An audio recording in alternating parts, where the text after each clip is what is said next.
ये सारी बातें ये सारी बातें सैद्धांतिक हैं। मैंने एक व्यवहारिक प्रश्न पूछा, दो बातें पूछी। एक, अफजाल अंसारी योगी आदित्यनाथ की प्रशंसा क्यों कर रहे हैं? ये सामान्य बात नहीं, भुवन भास्कर जोशी कर भी सकते प्रशंसा, क्या? लेकिन अंसारी परिवार का इतिहास भूगोल हमको भी पता, आपको भी पता, प्रदेश को भी पता, और योगी जी के साथ उनका क्या समीकरण वो भी सबको पता। आज से नहीं, मऊ में दंगा हुआ तब से योगी आदित्यनाथ ही थे जिन्होंने मुख्तार के खिलाफ मोर्चा खोला था जाके। तो वो तारीफ क्यों कर रहे हैं, ये व्यवहारिक प्रश्न। और दूसरा व्यवहारिक प्रश्न ये कि बनारस में ऐसी चूक क्यों हुई? बनारस बलिया नहीं था, गाजीपुर नहीं था, फर्रुखाबाद नहीं था, बदायूं नहीं था, बुलंदशहर नहीं था, बनारस बनारस था। वहां ऐसी चूक क्यों हुई? बुलंदशहर में हो जाए समझ में आती है कि गफलत हो गई, बनारस में कैसे हो गई? दो प्रश्न। ऋचा जी देखिए अमिताभ सर, ये बात बिल्कुल सही है कि उत्तर प्रदेश में भारतीय जनता पार्टी ने जिन परिणामों की अपेक्षा की थी वो परिणाम हमारी अपेक्षा के अनुरूप नहीं आए। लेकिन किसी एक कारण को परिणाम का कारण बताकर पल्ला झाड़ लेना, ये भारतीय जनता पार्टी की संस्कृति और चुनावी रणनीति का हिस्सा नहीं है। हमारी संगठनात्मक स्तर पर इसकी समीक्षा चल रही है और हम गहन स्तर पर इसकी समीक्षा कर रहे हैं और हम परिणामों को जानने की कोशिश कर रहे हैं कि क्या कारण हुए जो इस तरीके के परिणाम उत्तर प्रदेश में देखने को मिले। लेकिन अफजाल अंसारी का जो सवाल आपने किया, जिसकी जवाब प्रवक्ता समाजवादी पार्टी के और कांग्रेस के नहीं दे पाए, मैं आपको याद दिला देना चाहती हूँ कि अफजाल अंसारी जी को तो योगी आदित्यनाथ जी की चिंता करने के स्थान पर इस बात की चिंता करनी चाहिए कि कितने दिनों उनकी सांसदी बची रह पाएगी, क्योंकि वो इस समय जो है से कन्विक्टेड है। वो तो चिंता नहीं कर रहे, वो तो तारीफ कर रहे हैं ऋचा जी। वो चिंता नहीं कर रहे, वो तारीफ कर रहे हैं योगी जी की। वो कह रहे हैं कि बाबा ना होते तो लुटिया डूब जाती भाजपा की, ऐसा वो कह रहे हैं। वो कह रहे बाबा ने खूंटा गाड़ा तो फिर इतना ऐसा हुआ। अब उसके पीछे उनकी मंशा क्या है वो तो राम जाने या अफजाल अंसारी जाने। मनीष अग्रवाल, बहुत कुछ उल्टा पुल्टा हो रहा है नहीं, जो ऐसा मैं शुरुआत में कह रहा था। ये फूट डालने की कोशिश है, भ्रम फैलाने की कोशिश है, या कहीं पर वो होता ना, कहीं पर निगाहें कहीं पर निशाना, ये उसकी चीज है। मैंने दो तीन उदाहरण रखे आपके सामने, एक भागवत जी का रखा, एक अफजाल अंसारी का रखा। ये सामान्य चीजें तो नहीं है। नहीं नहीं अमिताभ जी, ये सामान्य चीजें नहीं है, ये मौके का फायदा उठाना, अवसरवादिता इसी को कहते हैं। जब उन्होंने देखा कि आरएसएस ने उस ढंग से बीजेपी का सहयोग नहीं करा जैसे वो विगत चुनावों में करती आ रही है, तो मोहन भागवत जी का जो बयान था वो विपक्षी पार्टियों को अच्छा लगने लगा और भाजपा ने उस पर कोई भी कमेंट नहीं करा। ऐसे ही अफजाल अंसारी जी आज योगी जी की तारीफ कर रहे हैं, कुछ अच्छे शब्द बोल रहे हैं, क्योंकि वो आगे की परिस्थितियों का पॉलिटिकल अलाइनमेंट तय करने की कोशिश कर रहे हैं। आपने देखा समाजवादी पार्टी के प्रवक्ता ने उस पर कमेंट करने से मना कर दिया और समाजवादी पार्टी और कांग्रेस उस पर कोई कमेंट करेगी भी नहीं, क्योंकि ये अंदर की टैक्टिकल अंडरस्टैंडिंग है। आप बिल्कुल सही कह रहे हैं कि ये फिर से वही भ्रम फैलाने की कोशिश है जो चुनाव के पहले हुआ था। आपने देखा होगा कि जो गारंटी कार्ड दिए गए हैं, आज लोग किस तरीके से उसे लेके घूम रहे हैं, लेकिन चुनाव का जो रिजल्ट आना था वो आ गया जनता के बीच में जाके। अब आप जब 6 महीने बाद फिर से कुछ चुनावों में जाओगे, तब आपको ये जिम्मेदारी और ये चीजें बताना पड़ेंगी कि आप जो वादे कर रहे थे उनकी डिलीवरी कैसे होगी। आपने जनता से ये नहीं कहा था कि जब केंद्र में मेरी सरकार बन जाएगी तब ऐसा होगा। आपने कहा था आप मुझे यहाँ वोट दो, मैं जीतूंगा तो आगे जाके ऐसा होगा। समाजवादी पार्टी की भी जो परफॉर्मेंस है 2009 में, शायद मुझे याद आ रहा है 38 सीटें थी, मोर और लेस आज तक की सबसे बढ़िया परफॉर्मेंस है और इसका पूरा क्रेडिट अखिलेश यादव को जाता है कि राजनीति में अपने आप को पुनः स्थापित कराए। लेकिन समीकरणों की मुश्किल देखिए कि आज भी वो सत्ता से बहुत दूर है और लगता नहीं कि अगले 5 साल में वो सत्ता तक पहुंच पाएंगे। बहुत से विधायक ऐसे हैं जिनकी जो कैंडिडेचर है वो इन सवालों में है कि क्या कोर्ट निर्णय लेगा, क्या फिर से चुनावों में जाना पड़ेगा। तो ये सब उन सब चीजों की तैयारी ठीक है मनीष बाबू, ठीक। राज शर्मा जी, जी विधानसभा चुनाव और उससे पहले 9 बाई इलेक्शन असेंबली के जो छोड़ रहे हैं, जो लोकसभा में पहुंच गए, जैसे अखिलेश जी की सीट है, अवधेश इनकी फैजाबाद वाली सीट है, अवधेश जी के, ऐसे करीब 9 सीटें हैं जो विधानसभा बाई इलेक्शन में जाएंगी। समाजवादी पार्टी और कांग्रेस का गठबंधन जारी रहेगा या गांठ ढीली पड़ने की कोई स्थिति परिस्थिति? जैसे मैं तो भाई अनुभव से देखकर सीख रहा हूं। जैसे केजरीवाल ने जिस दिन आचार संहिता हटी, 11 बजे आचार संहिता हटी, 11:01 पे उन्हें अनाउंसमेंट कर दिया कि कांग्रेस को तलाक, अब कोई रिश्ता नहीं। बोले कांग्रेस कौन? बोले हम नहीं जानते, लोकसभा का था मामला, अब विधानसभा में खुला खेलेंगे हम लोग अकेले।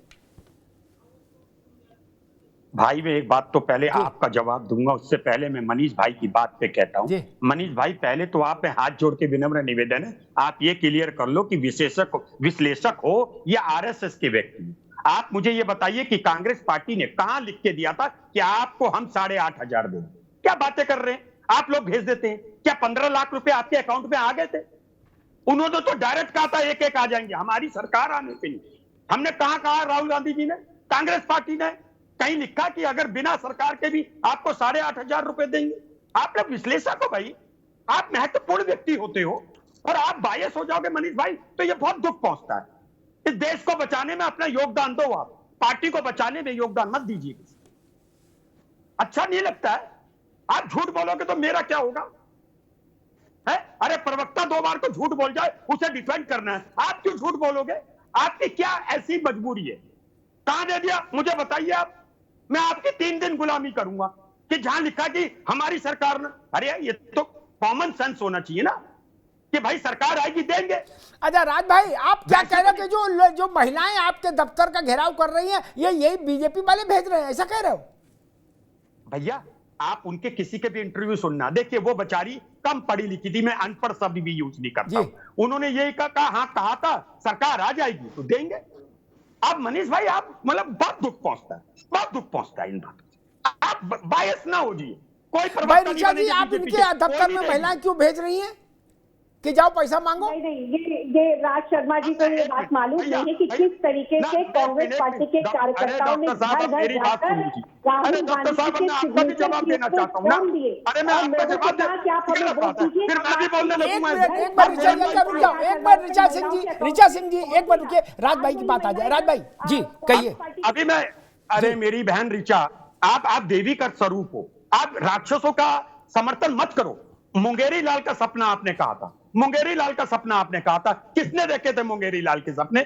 आपकी 80 में से 81 सीट यूपी में आ गई, 540 सीट आपकी देश में आ गई। मुंगेरी लाल के सपने ये थी। आपको तभी राम भक्तों ने वोट नहीं दिया, जो आप जिनकी दृष्टि आपने छीन ली, उन्होंने आपको दिया। और आप लोगों को शर्म नहीं आ रही? आप अयोध्या तक को, अयोध्या वासी तक को सनातन नहीं मानते हो? अरे वोट ही तो दिया। एक बात याद रखना, आप इस देश की जनता को नागरिक मानना शुरू कर दो।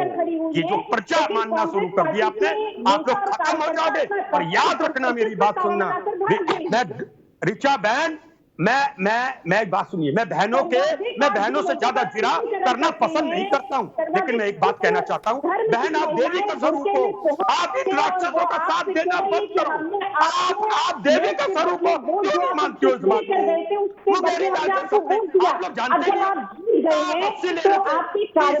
और नेता लोगों की महिलाओं के सवालों पर एक बात बताना चाहता हूं, पार्टी कार्यालय में ताला लगाकर आप सामने करिए, आप सामने करिए, समझाइए जिस तरीके से आप भी बोल रहे थे कि देश का संविधान खतरे में है, उस तरीके से आज आप फिर से जाकर महिलाओं को तक क्यों नहीं बताते जो आपकी कार्यालय के बाहर बड़ी लाइन लगाकर खड़ी हुई है और आपसे ये पूछ रही है कि आपने जो वादा किया था इसके बाद वो देवी के बाद 8,500 रुपए प्रत्येक महिला को हर घर की मिलेगा, वो 8,500 रुपए या वो 1 लाख महीना आखिर कहाँ गया? और एक और बात आपको देना चाहिए, लेकिन आप लोग कांग्रेस पार्टी के दफ्तर में ताला लगाकर भाग रहे हैं।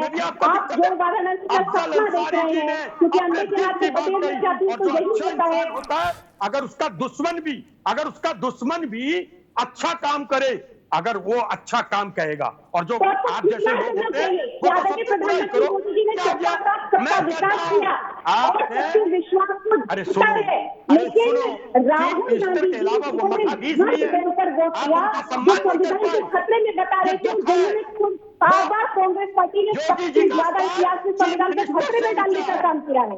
आप लोगों ने महिलाओं को झूठ बोला कि आप हमें वोट दीजिए, हम आपको 8,500 रुपए देंगे, और आप बिजली पर किस तरीके से बेशर्मी से इस बात को कह रहे हैं कि हमने कब कहा था राहुल गांधी के हस्ताक्षर। मैं दोनों लोगों को रोकूंगा, दोनों मित्रों को रोकूंगा, राज भाई को भी, ऋषा जी को भी। जोशी साहब के पास चलूंगा। जोशी जी, अब आपका टाइम आ गया।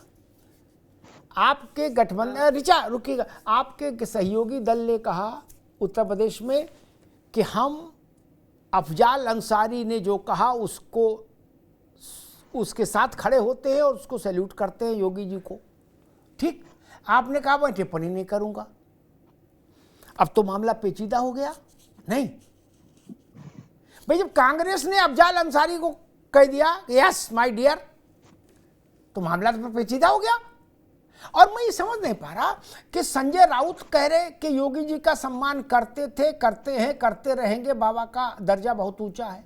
कांग्रेस कह रही योगी जी का सम्मान बहुत ऊंचा है, और वही बात अफजाल भी कह रहे। तो मुझे लग रहा है जब सब कह रहे तो आप भी कही दो, छोड़ो जाने दो, हटाओ, कहाँ झगड़े में पड़ोगे। नहीं भाई, घर में 4 लोग हैं, 3 बोली दिए तो फिर क्या है बाकी। नहीं भाई, उद्धव की पार्टी भी आपके अलायंस में है, कांग्रेस तो मुख्य दल है ही। जी मुझे सबसे पहले जवाब 2-3 लोगों को देना है। पहला जवाब मुझे देना राजनीतिक विश्लेषक साहब का जी, कि ये विश्लेषण करते तो अच्छा रहता, 15 लाख का भी कर लेते जिगर, क्योंकि वो तो खुद ही ये पार्टी ऐसी पार्टी है, भारतीय जनता पार्टी, जो चुनावी जुमला कह चुके, इसलिए बात ही खत्म हो गई, क्योंकि ये तो जुमलेबाजों की पार्टी है, लोगों ने सिद्ध कर दिया। और एक, क्योंकि आपके अमिताभ जी, आपको पता नहीं हो, मेरे बहुत सारे विद्यार्थी आपके कार्यक्रम को देखते हैं और ज्ञानवर्धन के लिए देखते हैं, जीके के लिए देखते हैं, तो इसलिए इनको सही आंकड़े प्रस्तुत करना चाहिए। मैं क्योंकि लॉ का स्टूडेंट हूँ और पॉलिटिकल साइंस का स्टूडेंट हूँ, तो इन्होंने एक जानकारी गलत दी, जो हमारे विद्यार्थी पास होने वाले होंगे वो भी फेल हो जाएंगे। 2004 में सर्वश्रेष्ठ प्रदर्शन हुआ था कांग्रेस समाजवादी पार्टी का, जब हमारे 36 MP आए थे, 35 उत्तर प्रदेश से थे और 1 उत्तराखंड से आई थी। और आज तक के समाजवादी पार्टी के इतिहास का ये सर्वश्रेष्ठ प्रदर्शन है। 37 हमारी सीटें आई। आप अपनी विश्लेषण को देख लेना, आपने गलत करने का काम करा। और आदरणीय प्रवक्ता साथी ने भारतीय जनता पार्टी हमको अहंकारी बोलने का काम करा। मैं उनको बहुत विनम्रता से कहना चाहता हूँ, ये हमसे उम्र में छोटी है, मैं इनसे बता दूं, 400 पार का नारा ही अपने में अहंकार होता है, 80 में से 80 सीटों का नारा भी अहंकार होता है। और जनता ने तय कर दिया है आपकी स्थिति क्या है। विनम्रता से जनादेश को स्वीकार करें। और अभी आपकी पॉलिटिकल आयु भी थोड़ा कमी है, हम लोग तो 30 साल से इस काम में भाई साहब के साथ, अग्निहोत्री साहब के साथ रस्सा कसी में लगे हुए हैं। तो अभी आप इस तरह की अहंकारी भाषा बोलेंगे तो फिर निश्चित तौर पे आपको भी अहंकार का क्या ये देश करता है, ये देश सब बर्दाश्त करता है। मेरा जो राजनीतिक और सामाजिक अनुभव है, ये देश अहंकार को बर्दाश्त नहीं करता। इस बार भी अहंकार को जवाब देने का काम करा। और आदरणीय अमिताभ जी, आपसे विनम्रता पूर्वक कहना चाहता हूँ, मेरा आप ट्रैक रिकॉर्ड उठा लीजिएगा। मैंने माननीय अखिलेश यादव जी की लाइन पे, माननीय सांसद डिंपल यादव जी की लाइन पे तो कोई बात कही होगी, लेकिन मैंने अन्य किसी बड़े से बड़े नेता की बात पर कोई बात नहीं कही। मैं उनको व्यक्तिगत विचार मानता। ठीक है, लेकिन खैर कम से कम कांग्रेस ने गाजीपुर में प्रवेश कर दिया और उन्होंने कहा भाई अफजाल ने जो बात कही वो बिल्कुल ठीक कही। तो ये एक बड़ा टर्निंग पॉइंट है। कांग्रेस गाजीपुर तक पहुंच गई, अंसारी जी के फाटक पे। जोशी जी देख के चलो भाई, ये सियासत है मित्र। मुलायम सिंह जी राजीव गांधी से मिलके गए थे, राजीव गांधी को भरोसा कुछ और दिला दिया है, और लखनऊ पहुंचे तो कर कुछ उल्टा दिया। राजीव गांधी यहाँ हाथ पे मतलब खाली हाथ रह गए। तो ये तो सियासत है। कांग्रेस अगर मुख्तार अंसारी के घर पहुंची है तो किसी सोच समझ के पहुंची होगी कि भाई उनका अफजाल ने जो कहा वो उसका समर्थन करो। खैर, जोशी साहब ने अहंकार की बात कही। आज सब लोग कह रहे हैं, बहुत सारे लोग इंडिया अलायंस में भी कुछ दल कह रहे हैं कि 400 पार का नारा नहीं देना चाहिए था। लेकिन मैं व्यक्तिगत तौर पर इससे सहमत नहीं। जो इम्तिहान में उतरता है वो ये कहता है कि मैं सारे नंबर 500 का पर्चा है तो 500 नंबर लाऊंगा, इसमें क्या समस्या है? ये अहंकार नहीं है। क्या अखिलेश जी ने नहीं कहा था? पहले उन्होंने कहा था 79 सीट जीतेंगे, फिर उसके 10 दिन बाद उन्होंने एक सीट बढ़ाई, उन्होंने कहा वो 79 नहीं, अब 80 जीतेंगे।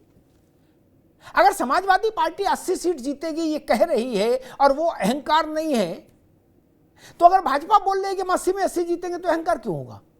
नहीं।